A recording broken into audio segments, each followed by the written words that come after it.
thing on a workout like this. 40 calories, 20 box walkovers, no weight. You don't have to stand all the way up. You just have to get over the box quickly, right? Back to the rower for 40 calories, and then it's 20 burpee box jump overs. You can jump up, step down, right? So for guys and girls, this workout becomes a little bit different because guys are gonna put out the 40 calories on the rower a little faster. They're gonna get to the box sooner. Whereas ladies are gonna be a little slower on the row, generally speaking. But then when they get to the box, they're gonna be able to move a little bit quicker, generally speaking. That's not specific to any person.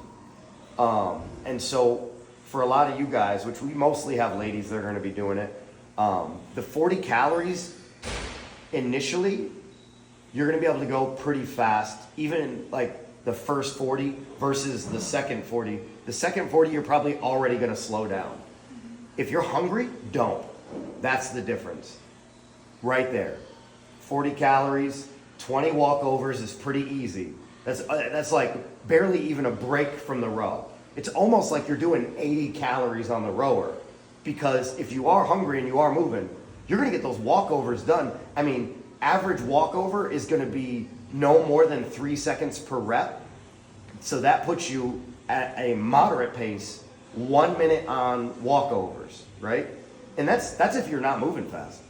And so realistically, if you do a 3-minute row, 1 minute of just legs and keeping your heart rate up, right back into a 3-minute row, you see what I'm saying? You basically, you might as well call that an 80 calorie row. And think about how long it would take you to do 80 calories straight on a rower. You would slow down.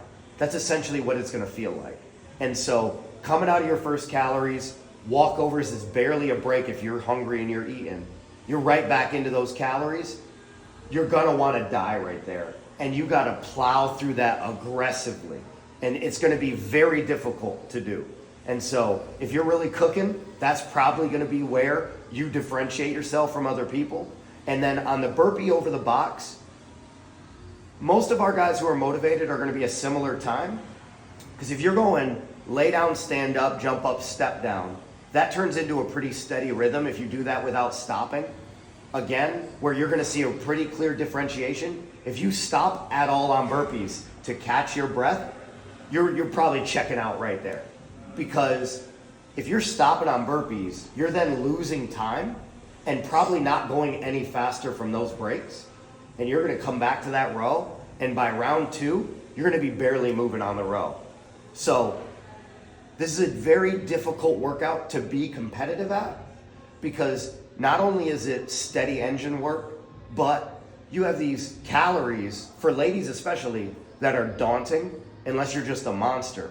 And so you gotta dig deep and grind that out. And even if body weight works pretty easy for you, you're lean, you're light, you're fast, you're efficient, you have these movements that are barely a break from this difficult row. And although the walkovers aren't gonna kill you, they don't give you much time off of the row.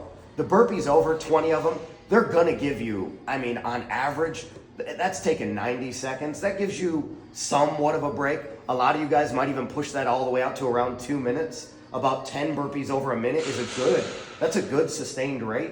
That gives you some time off of the rower. But if you're hungry, you're killing those burpees over. So you are keeping closer to that 90 seconds. Your heart rate's staying high. You're breathing hard, coming back to what is essentially an 80 calorie row.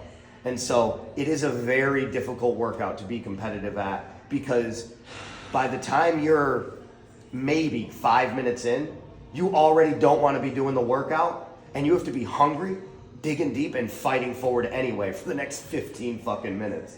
And chances are, still, like, going into that pain cave, 95, 100% effort when you get down to that last 4 minutes to be able to really do anything on the leaderboard, you have to be in puke territory. You have to be close to throwing up getting into the last 4 minutes if you're even gonna come anywhere near mattering on a leaderboard.